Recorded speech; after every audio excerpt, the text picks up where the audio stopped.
శరీరంతో ఇక్కడ కూర్చున్న మనసు ఎక్కడో ఉండి ధ్యాస ఎక్కడో ఉంటే పూజా ఫలితం మనకు రాదు. అంటే శరీరంతో చేసుకున్నటువంటి పాపకర్మలు తొలగిపోతాయి, మనసుతో చేసిన పాపకర్మలు తొలగిపోవన్నమాట. అంటే మనసు ఇక్కడ ఉండాలి కదా, అది ఎక్కడ కూడా తొలగిపోతుంది అన్నమాట. మన శరీర భాగంలో శరీరంతో చేసే పాపాలు ఉంటాయి, తర్వాత చేతులతో చేసే పాపాలు ఉంటాయి, నోటితో చేసే పాపాలు కానీ ఆ స్వామి చెప్పినాడు ఈ స్వామి చెప్పినాడు అన్నీ చేసినాం కానీ మనకు ఫలితం రాలేదు అంటుంటారు. ఎందుకు రావంటే ఇదే మధ్య మధ్యలో ఫోన్లు మాట్లాడటం కానీ, ఫోన్లు చూసుకోవడం కానీ, పక్కన వాళ్ళతో మాట్లాడటం కానీ, పూజ చేయడం ఇట్లా పక్క వాళ్ళతో మాట్లాడడం అంటే మనలో మనం చేసుకున్న పుణ్యఫలంలో సింహభాగం వాళ్ళకి వెళ్ళిపోతుంది. మనకు వచ్చేది పావలా భాగం కూడా రాదు. పూజ చేసి అత్యంత నీళ్ళు వదిలేసి పైకి లేచేసరికి మనకు పావలా భాగం కూడా మనకు ఉండదు. ఇక్కడే ఉండాలన్నమాట.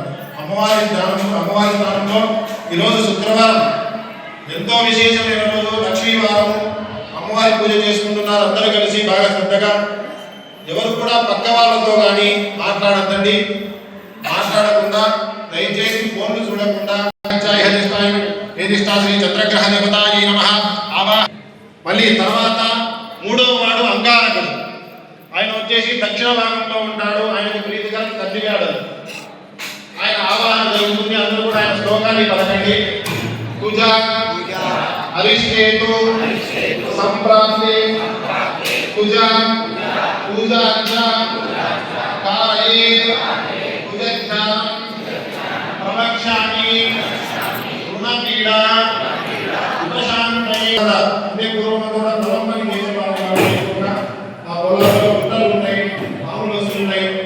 ఈ భూగ జీవరాశి వస్తానికి వస్తుంది కాబట్టి ఆ దోషం అనేది ఉంటుంది అన్నమాట.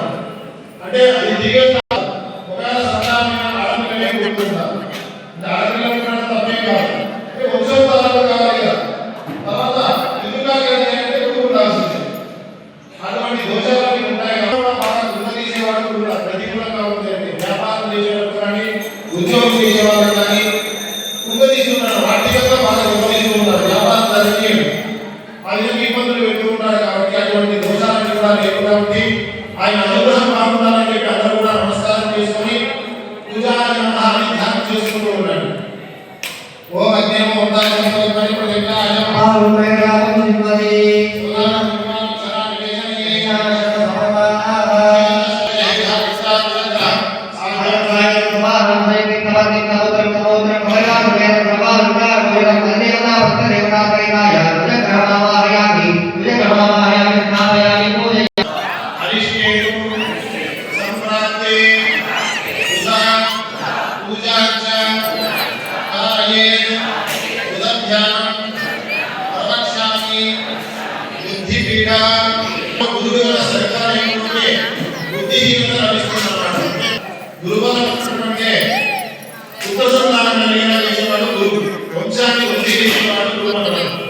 అలాగే పిల్లల యొక్క భవిష్యత్తులో ఉద్యోగంలో కానీ, చదువులో కానీ మంచి బుద్ధిని కలిగించేవాడు గురువు. మంచి స్థాయిలో ఉంటారన్నమాట. అంటే అన్ని దానిలో మంచి బుద్ధిగా చదువుతూ ఉంటాడు. అటువంటి గురువు యొక్క అనుగ్రహం మన కుటుంబం పైన ఉంది. అలాగే సంతానానికి కూడా సంతానం కలిగేలా చేసేవాడు గురువు. కాబట్టి ఆ గురువును బాగా నమస్కారం చేసుకోండి. గురుగ్రహం ఓం శాంతం సాయం సమానం శ్రేయం కవత్యం సముద్రం సమోత్రం కవరివారం బృహస్పతి గ్రహాయ నమః ఆవాహయామి స్థాపయామి పూజయామి బృహస్పతయే నమః ప్రార్థనా పూర్వక నమస్కారం సమర్పయామి.